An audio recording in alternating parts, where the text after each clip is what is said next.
Hello दोस्तों, आप सभी का स्वागत है आपके अपने YouTube चैनल इंग्लिश मस्ती पर। आज हम आपको बताने जा रहे हैं कि बीएड की फाइल कैसे बनाई जाती है। हमारा सब्जेक्ट है हिंदी और हम अभ्यास पाठ योजना बनाने जा रहे हैं। सबसे पहले आप हेडिंग डालेंगे अभ्यास पाठ योजना। जो भी आपका नंबर होगा उसको आप डाल देंगे। उसके बाद महाविद्यालय का नाम डालेंगे और उसका एड्रेस डालेंगे। उसके बाद दिनांक, कक्षा, विषय, अवधि और कालांश डालेंगे। जैसे हमारे फाइल में बना हुआ है बॉक्स, वैसे ही आप बनाएंगे।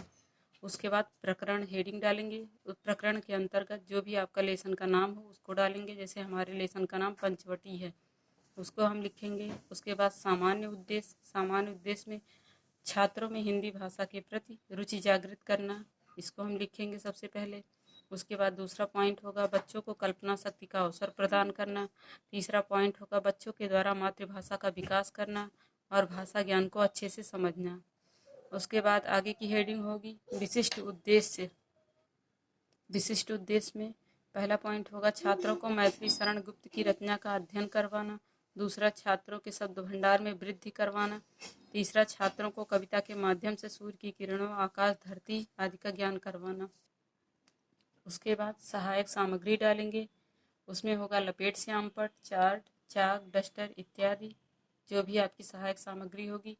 उसके बाद शिक्षण विधि में प्रश्नोत्तर विधि, व्याख्यान विधि और प्रदर्शन विधि डालेंगे। उसके बाद आगे की हेडिंग होगी पूर्व ज्ञान। छात्रों को सूर्य के बारे में सूक्ष्म जानकारी है। उसके बाद हम डालेंगे आगे की हेडिंग प्रस्तावना प्रश्न। प्रस्तावना प्रश्न में 3 कॉलम बनाएंगे। पहला क्रम संख्या, दूसरा छात्राध्यापक कथन, तीसरा छात्र छात्रा कथन।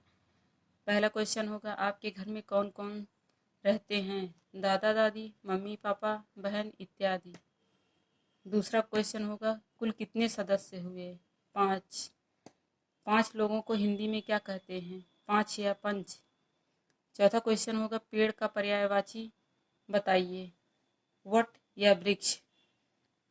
और 5वां क्वेश्चन होगा यदि पंच प्लस वटी कर दिया जाए तो क्या होगा? तो बच्चे बताएंगे पंचवटी। उसके बाद छठा क्वेश्चन होगा पंचवटी के बारे में आप क्या जानते हैं? तो ये हमारा समस्यात्मक क्वेश्चन है। उसके बाद आगे की हेडिंग है उद्देश्य कथन। बच्चों, आज हम मैथिली शरण गुप्त की रचना पंचवटी का अध्ययन करेंगे। उसके आगे की पॉइंट है प्रस्तुतिकरण। उसके नीचे भी हम 5 कॉलम बनाएंगे। जैसा कि आप हमारे वीडियो में देख रहे हैं, इसी तरह से बनाना है। सबसे पहले क्रम संख्या, शिक्षण बिंदु, छात्राध्यापक कथन, छात्र छात्रा कथन, श्यामपट्ट कार्य। उसमें शिक्षण बिंदु में सबसे पहला पॉइंट होगा आदर्श वाचन, दूसरा अनुकरण वाचन, तीसरा उच्चारण अभ्यास, चौथा व्याख्यान और 5वां है काठिन्य। आदर्श वाचन में छात्राध्यापक स्वयं पढ़ेंगे और छात्र छात्रा कथन में बच्चे ध्यानपूर्वक सुनेंगे। अनुकरण वाचन में छात्राध्यापक कथन में आप लिखेंगे छात्राध्यापक बच्चों से पढ़ने के लिए कहेंगे। छात्र छात्रा कथन में बच्चे अनुकरण वाचन करेंगे। उच्चारण अभ्यास में छात्राध्यापक बच्चों से शुद्ध उच्चारण करवाएंगे और छात्र छात्रा कथन में बच्चे उच्चारण अभ्यास करेंगे। उसके बाद व्याख्या में हम जैसे व्याख्या जिस पैसेज की जाती है उसको हमने राइट किया है, जैसे चारुचंद्र डाट डाट झुको से। और उसके बाद अब हम यहाँ पे व्याख्या किए हैं, उसको आप देख लीजिएगा। उसके बाद अगली हेडिंग है काठिन्य। छात्राध्यापक बच्चों को कठिन शब्दों से अवगत कराएंगे। जैसे शब्द और अर्थ हम डालेंगे श्यामपट्ट कार्य में पुलक खुशी, तृण घास का तिनका। बोधगम्य प्रश्न होगा।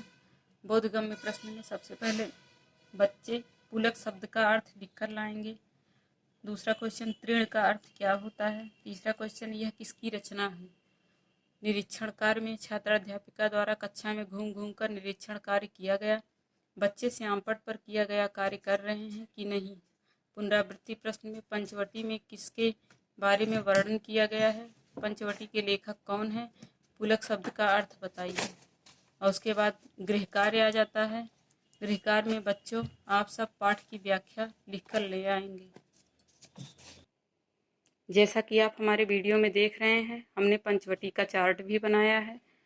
आपको दिखाने के लिए हम उसको आगे किए हुए हैं, आप देखिए उसको ध्यान से।